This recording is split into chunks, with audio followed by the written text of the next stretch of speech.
We had four resources: time, energy, money. The fourth is human potential. And this is probably, in my mind, the biggest and most wasted category of the four. Think of human potential, guys. Like, I think of it as like a pile of gold. It's a pile of gold sitting under your mattress. What's up, everyone? This is Sahil here, and welcome to the Sehgal Show, where I'm gonna be interviewing some crazy entrepreneurs out there who started from scratch with no experience, resources, and connections, and then later on became unstoppable and dominating figures in their respective businesses. We're gonna dive deep into the mindset of these super successful entrepreneurs to find out how they did it and how you can model it too.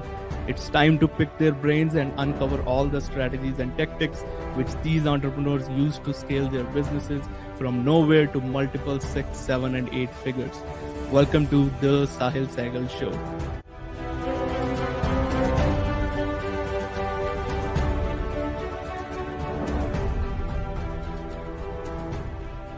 What's up, everyone? Welcome to the Sehgal Show, where we interview some unstoppable entrepreneurs who are dominating figures in their businesses.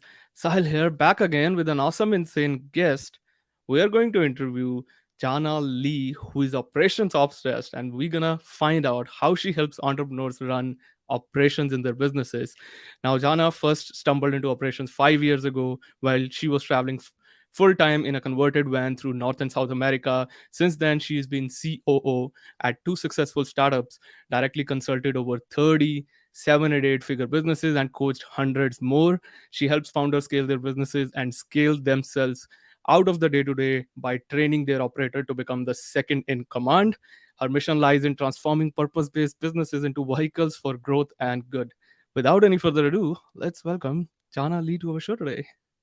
Hey, welcome, Jhana. Hey. Thanks for having me. I'm excited to be here. It's a pleasure and honor to have you. Thank you so much for coming on. Totally.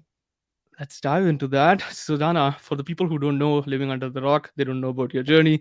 Could you give us a backthrough of how exactly you started into this entrepreneurial world? When were you bitten by this entrepreneurial bug? This bug. Yeah, totally. So I was not an entrepreneur to start, right? And I thought for a long time that I was actually supposed to be an entrepreneur. I was the COO for multiple businesses. I thought that my role was to be the second in command and not have my own business and my own vision. And then really what happened, Sahil, is that after enough time, after enough data, after enough learning and knowledge acquisition, working for others, I realized that I was actually pretty good at what it is that I do. I knew a lot about operations. And for me specifically, when I looked at the market, I saw a huge gap that people were not talking about operations, that it's super unsexy. And so nobody wants to talk about it and nobody wants to touch it. But that doesn't serve anybody. It doesn't serve the operators and it doesn't serve the business owners. And so I made the decision to start my own business, largely to solve that gap in the market and to fill it. And I haven't looked back since. Like, now that I'm a visionary, now that I'm an entrepreneur, yeah, there's no going back for me. Absolutely. That's great. That's a great journey. And that's a great gap that you are filling out, by the way. Uh, how do you define it as like operations? And so many people look into different ways at different levels. I'm sure there are different definitions to it. But how do you define that? What is your definition of operations? Yeah, totally. And it's such a good question because I think everyone could tell you what, more or less, with the same insight, like, what is sales? What is marketing? What is operations? I'm going to get 10 different answers if I ask 10 different people. So my definition of operations is any action required within a business to optimize the ROI of a company's core resources. Those resources are time, energy, money, human potential. For digital businesses, these are the four resources that we visionary founders have to work with every single day. The job of operations is to get the most out of what you got. How do I maximize the ROI when these four things go to work in my company every day? That's beautifully explained. I love that. And what differences do you see? Like, let's say I'll take three categories: 6, 7, and 8 figure people, right, or businesses. Yeah. What are the operations differences you see at different level at 6, 7, and 8 figure? Oh my gosh. I mean, it's honestly, from an operations perspective, it is a completely different business at each of those stages of growth, right? Completely different operational infrastructure. At a 6-figure business, there's not much of one, right? Maybe you've got like a Google Drive with a couple of docs and a couple of spreadsheets. Maybe you have a couple of people on your team and you guys, like, if you're doing it well, you're talking to them in Slack. If not, you're just like blowing them up in some sort of WhatsApp chat, right? Like Right. six-figure operations can look so many different ways, because the reality is that at six figures, operations is not the most important thing in the business. What's important Mm, at six figures is sales and marketing and product. Do you have a thing you can sell, and do you know how to sell it? This is what starts a mm, company. Nothing else matters until you figure out these two things. But then once you figure those things out, operations starts to matter a great deal, because the question is, cool, you know what you do and you know how to sell it, but can you do it repeatably? Can you do it at scale? And can you do it in such a way where you, the entrepreneur, do not have to be hands on involved every single time it gets done? And that's mm, where operations comes in. How do we elevate you out of your own processes? How do we build a team around you so the right work can get done with or without you? How do we build the right systems and processes so that the same outcome is met every time, repeatably, scalably? So once you get into that high, really, it's like that high six-figure range, Sahil, mm, is where operations starts to become very important very fast. Seven figures, mm. where you're building out all of the core operational pillars in the business. And then eight figures, if you have a lot of eight-figure listeners in your audience, we can talk about it, but eight figures is a layer above that even. Wow. Okay. And so it means that at six figure, I can admit that to agree to that part. Like six figure is more of sales, marketing, and product, basically, Yes. whatever you're selling. Uh, Yes. do you introduce, according to you, like separation that multiple six figures as soon as somebody touches the multiple six figures? Is that the right point? Yeah, so we, like, for example, we generally start working with our clients at a minimum. They're doing around like a 30K per month type of Mm, revenue rate. 50K per month is where we really start getting into some things. And then mm, where we do our best work with people is when they're right around the seven-figure run rate, up to about 300K months is our sweet spot. And mm, the reason for that is, again, that's the moment in time where you go from, I didn't need any systems. This Google Sheet was working just fine. My text messages with my team working great, mm, to all the balls are dropping. Everything is chaos. My team is coming to me all the time. Nobody knows what's going on. And I am spending all day running on a hamster wheel. mm. Operations is what is going to get you out of that place. Got you. That definitely makes sense. And in that, let's say it's going to be a selfish question for me. So we recently did our first seven figures, and like, Amazing. if I ask you this question, what are the first operations or systems I should keep in place to go from 1 mil to, let's say, 10 mil? I want to hit that. What Yeah. are the first systems I would? Yeah. Okay. So, a couple of questions for you. How big is your Yeah. team? We are seven people right now. Okay. Where are you guys currently communicating? Through Discord or Messenger, Facebook Messenger. Yeah. Okay. Discord and Facebook Messenger? Both. Yeah. All right. Yeah. Beautiful. We'll circle back around to that. And Sure. how are you tracking client information? We are tracking through Google Sheets. Simple. Cool. All right. Yeah. Here is what I would say for any listener, right? Even if their answers are totally different from yours. Mhm. Where are you feeling the most dragged into the business? Is it a particular department? Is it a particular role or function or meeting? What is eating up the most amount of your time? I think it's communication gap, which is the most sometimes like who was responsible for this? Why this thing didn't get done? You know, although everyone was responsible for something, but then there is a task. You know, And who is like, it? yeah, exactly. Yep, 100%. So Yeah. how much of your day, Sahil, would you say you're spending in Facebook Messenger, Discord, and on meetings combined? How much time are you spending talking? Oh wow, that's a lot actually. Our day starts with a team meeting. That's the first hour of team meeting, and then Yep. we had coaching sessions or other sales calls and all that. And then in the middle of the day, it's like all over the day. If I say that, you're like, it's sometimes it's like, oh, can you pass on me this? Can you pass on the Trello board? Can you give me the link of this sheet and all that stuff? I think Yeah. it's that. Yeah, you Yep. can I understand. feel you. I feel you. Yep. Because that's most of our clients. We see that. Mm, Here's the thing. There's a micro optimization represented by getting the heck out of Facebook Messenger and bringing all of your team communication into Discord. But that is not the reason that your team is blowing up your Discord all day, every day. The mm, reason is that you don't have back-end systems that are organizing and managing tasks. So this is a classic example of why the operational lens is really important in the business. On the front end, on the surface level, that looks like a communication problem. So I should probably fix our communication, right? Not mm, a communication problem. It's a systems problem. You don't have any structured task management, or at least it's no longer working. And so mm, your biggest system, and this is true for most of the clients we work with, is what I call our single source of truth.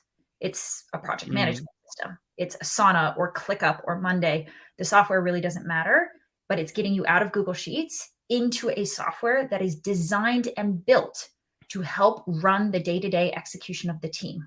So that instead of going to Discord to figure out what the heck is going on and who owns this task and where are we at with this and who's that client again, now we have a single source of truth where Mm. everyone on your team can go find what they need to be doing that day, find the information that they need to do the thing, Mm. and then they're just doing the thing instead of talking about it. Wow. That's so on. Yeah, right on. I can relate to that. And Yeah. do you advise to have like maybe one resource for like back where we have all the links available? I don't know if it's we are trying to build one actually, where it's like one doc which has like, okay, you want this, go here, you want this, but Yep. then it looks like a maze sometimes. You one Yep. link to another to another to another, and then you're like, oh, where did I So start where the from? heck even am I? Right? Like Exactly. what subfolder within subfolder am I in the Google Drive right now? You got this Yeah. right. Yeah. Get out of I won't say get out of Google Drive, but I wouldn't make Google Drive your single source of truth. All Mm. of those links should be added into ClickUp, into Asana, right? Mm. If I'm going to have an SOP, then the SOP can link off to different docs or different resources in the Google Drive. But the Right. set of tasks, the checklist, is kept in our task manager, which is Asana, which is ClickUp, right? Right. So the single source of truth is a centralizer. It pulls information from Stripe, from PandaDoc, from the sales CRM, from Google Drive, but it brings it all into a single place so that instead of having to look 4 places, your team can just look in one. Wow. Yeah. That, Does that that make sense? that's amazing. And how much like what do you say in this operation thing matters? How much if you want to put in a percentage, how much it matters to literally go from 1 mil to 10 mil? Just for example. Well, let's, if you don't mind, use your business as an example. How Right. many hours do you spend talking with your team every single day? It's hard to quantify in that way, but starting with again 1 hour of team meeting and then here and there 5 10 minutes, 5 10 minutes, 15 minutes, here and there. Uh, Give me a rough. Give me a rough. let's take an idea of 3 hours, maybe 3 to 4 hours. That's half a day. Oh wow. Okay. Now I'm So that's realizing. half your day, right? On average, like at a 40-hour work week, which I know entrepreneurs do way more, but Yeah. entrepreneurs work on average 2,000 hours in a year. So cool, 2,000. Let's just say 50% of that. So we're Yeah. looking Well at done. 1,000 hours spent talking. Yep. If you could even get half of that back with the right system, that is 500 hours that you have now Mm. freed up over the course of your year. What could you do with 500 hours, Sahil? What would you do? Mm. A lot of things. I can make my product more better. I can make my clients make maybe more happy with that. I can add some more accountability, support. A lot of things we can be done. I can go on more podcast show like this. We can do. I can speak on stages. Yep. I can do Let's some do more all of this. events. Yeah. Ballpark estimate. How much more revenue could you bring into your business Oh wow. if you did all of That's, that? imagine if I do even like 1 hour sales call, 500 sales call extra. I can be able to do that. That's right on. Okay. Then that's the value of operations, Wow. right? Because it's not about, operations isn't there to go out and find the next big marketing offer or winning sales strategy, right? We're not about bringing more money into the business. We're Mm. about keeping the money, keeping the time, keeping the energy that exists within the business and putting it to work effectively. You are losing 500 sales calls a year. You are losing Mm. however many stage appearances or podcast shows that would be. It's the opportunity cost of what you can't produce because you are spending all of your time talking to your team. And the important thing here is that that is one systems optimization for one Right. person on your team, you. Multiply that by 7, multiply that by however many systems or improvements your operator can make across the business. That's the opportunity cost that is currently, again, not being made. That's Mm. money that is leaking out of your bucket because the right operational infrastructure isn't there. Wow. Is there any particular framework that you use to find the bottlenecks, especially when it comes to operations? Yeah, totally. We actually literally just built it into a free tool. We call it the Okay. bottleneck breakthrough detector, and I'm happy to drop the link in the show notes so that people can look at it. But Sure. again, guys, Say that again. What is that? yeah, we Bottleneck. call it the bottleneck breakthrough detector because Awesome. I've looked at this point hundreds of businesses. We've done in-depth audits in my company for 30 plus Mm. at this point. And so we've taken all of that data, we've broken it into 6 core categories and pillars across a business. And the bottleneck detector is essentially programmed to ask you a series of questions and then tell you which of these 6 represent the single biggest leak in your bucket. Put your focus here, put your operator's focus here, and you will save the most amount of money and unlock your next wave of scalable growth. So that is a free tool available to everyone. I will drop that link. That's awesome. I'll also Yeah. make sure to put in the show notes. That's amazing. Cool. And how do you make sure I'm coming to back again to the couple of minutes ago we started talking about it. How do you make sure that business owners, especially the person who's the founder and all, don't become the bottleneck of the operation? This is an important question. Amazing. Okay, amazing question. Let me just drop this in the chat. Sure. So, how do they not become the bottleneck? Yep. How the business owner, especially, this is the most important. There's the internal version of this, and then there's the external version of this. The external version, the easy version, is get an operator. Because as a visionary, your nature is I can do the thing. I can do the thing better. I can do the thing faster. I can just fix this for my team. I can just be in the weeds. And in that kind of reactive state, that's where I see entrepreneurs really back themselves into the corner. Because when you were small, you had to do everything. You didn't have a choice, right? But now you have a team. Now you have the opportunity to create systems. Now you have the opportunity to scale. If you keep showing up to your company the same way, though, which is it comes back to me, it's just me, send it my way, I'll just do it. You will never get yourself out of that corner. In fact, it will just stack and pile on, and that's where we get to burnout. And so I guess that's actually the internal side of it, which is it's a set of behaviors, it's a set of it's a mindset shift, it's an identity shift that goes into changing what it means to be successful, evolving your definition of success away from here's everything comes back to me and I can do it, towards my job is to create the ecosystem in which everything gets done. But my job is not to do everything anymore. And that sounds really simple, Sahil. It's really freaking hard. And it's a 360-degree evolution that the founding CEO has to go through internally in order to successfully scale past their limit of time, their limit of energy, their limit of work ethic, their limit of just like the amount of hours they have in the day to move the business forward. That limit looks different for different entrepreneurs. I think the biggest I saw was an 800K per month entrepreneur who was just like sheer brute force had gotten his business to 800K. He was miserable. He was burning out like crazy. His business was a mess and he wanted to burn the entire thing to the ground, right? So that's the internal side. The external side is bring in a damn operator.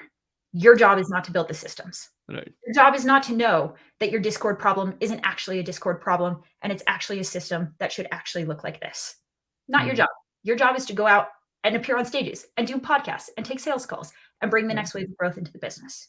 Your operator's job is to see the gaps and to know how to close them. Exactly. That's amazing. And what do you think? What are the key factors that makes the, I would say, team operates on their own? How would we make them, if we take the like BO out of the game, or they are like not looking at all these tasks what you just mentioned, how do you make that team operate on their own?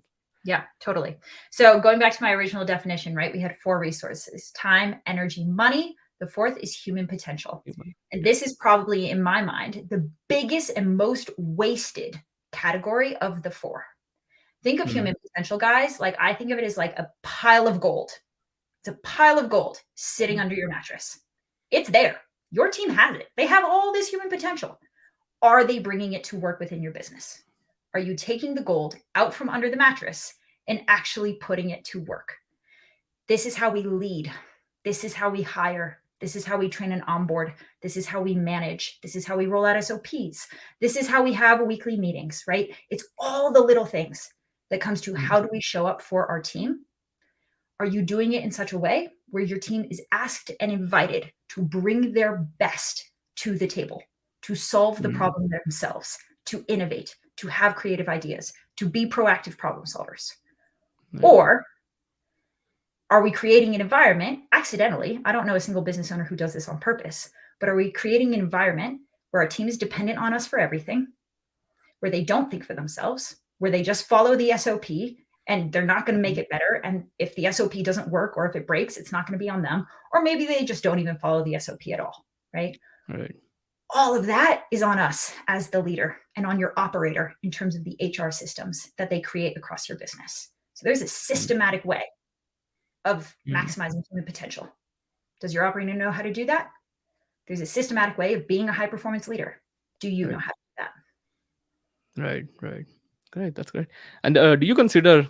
I got this great epiphany. I'm not sure if I'm right or wrong, but recently I was like, I was in a process of hiring someone, and then I hired the guy who was more proactive rather than guy who was carrying just some experience even. I was Mm, just like, again, it comes with little ego thing, you know that.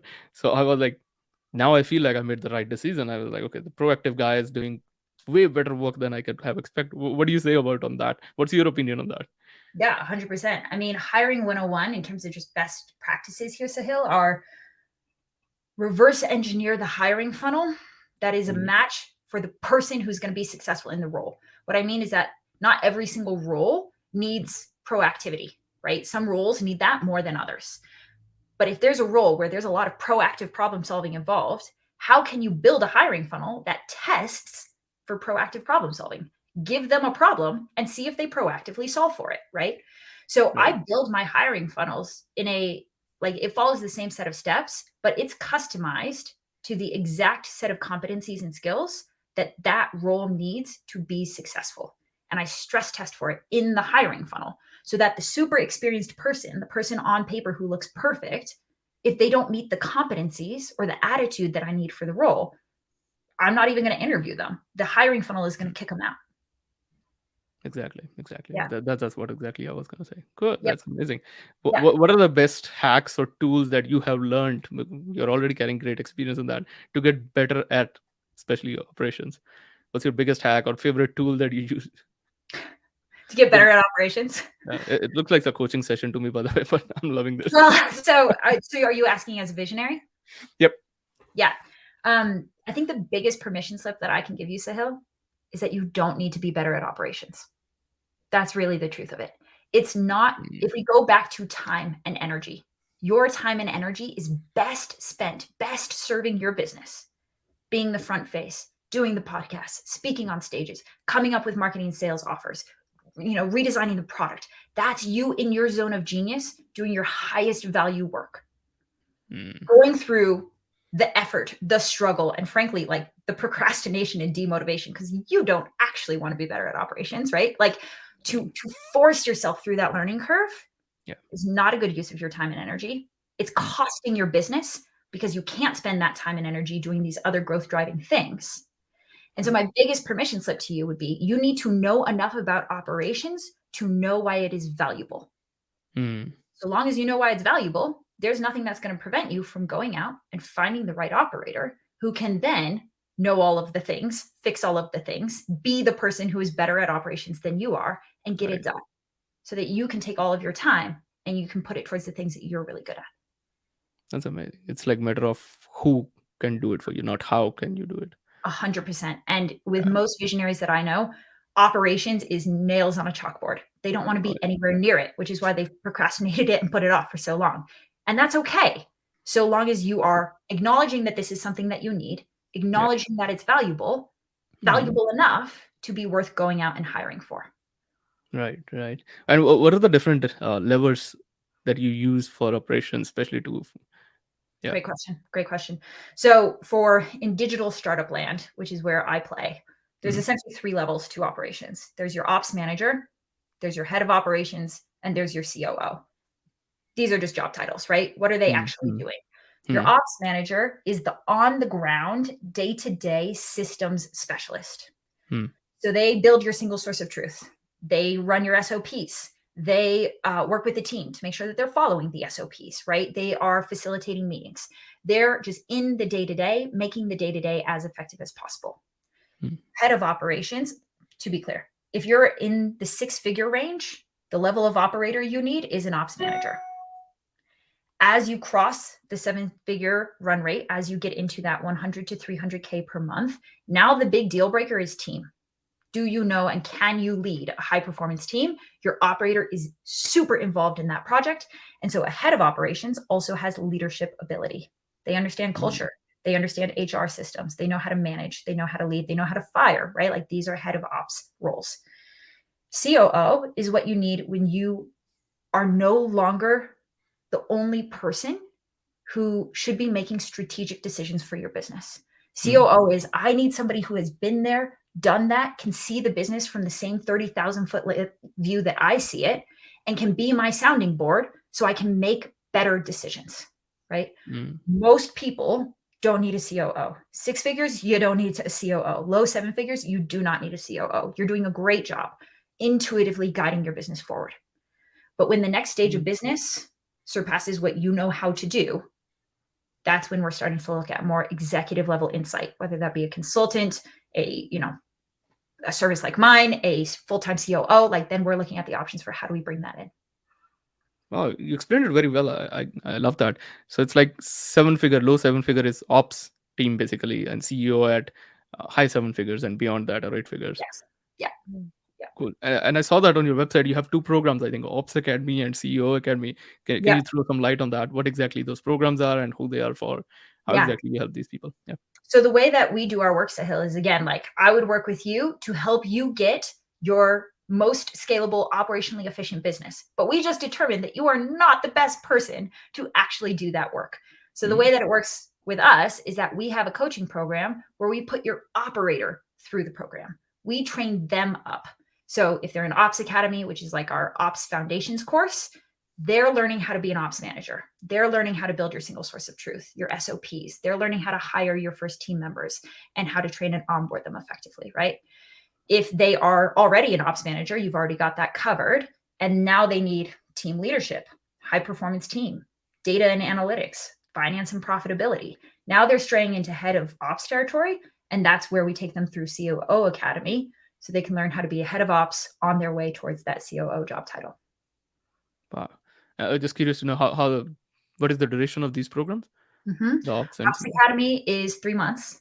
Mhm. COO Academy is 6 months. And we have a lot of clients who bundle both of them because we throw in a sweet discount. And also, they know that their operator is going to need all of it.